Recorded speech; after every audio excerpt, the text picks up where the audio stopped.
I think it's really important when talking about North Korea and their underground constructions. I can't under, I can't overstate, I think, how much underground infrastructure they have. Tremendous amount of redundancies. Theirs is one area, and all of them are kind of like what I'm about to describe to a certain extent.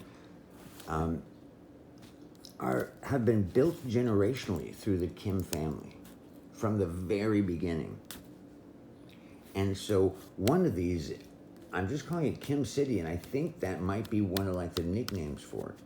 It's literally about 2 miles wide and about a mile or more the other direction. Now, it also has, I believe, 3 levels. I also believe underneath the 3 levels, there's some other secret stuff, and there's trains and all sorts of other things going on here. This place, I have it, I call it generational building. And there's a couple fortresses that are like that in Korea, and then also some very special ones that were his ideas. He wanted one behind a waterfall. He was kind of really influenced by 007 movies, but it's pretty extraordinary. When you look at the assassination of his brother, I mean, they pulled that off so extraordinarily well by training those women. It was like really incredible. Okay, so there are a few more little details. Oh, it's about the sister. She's horrible. She does well.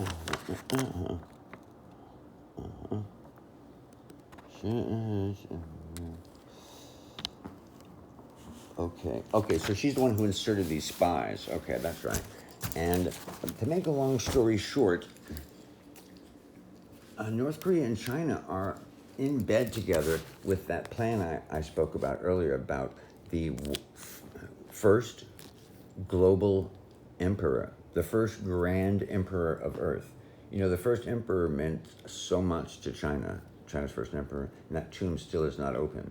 They think generationally. They think the future. They want one race planet. They talk about the logic of it and all these different things. They have been preparing for it since Mao, who knew that it would take a long time, lots of planning. They had all these things they had to do in that 50 years, and it's been more than that.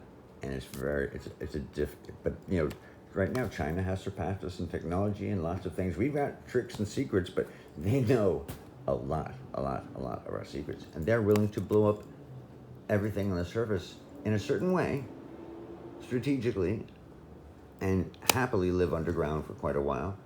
And since North Korea is already deeply underground and now has intercontinental ballistic missiles able to hit anywhere in the United States, I think they're going to have a little team up together, and China would accept that for the desire to have more weapons, more attention away from their forces.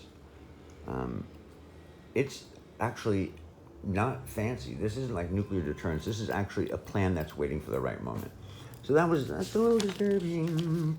I've got a lot more on Kim and some weaknesses, and I really think both of them should be taken out on some kind of a strike at the right opportune moment. There should be a weapon designed just exactly for this purpose. That should be something orbital as well too. But this should be done, and that would change everything there overnight. She's really evil. Anyway, I love you guys. What do you think? What are your thoughts? Much love.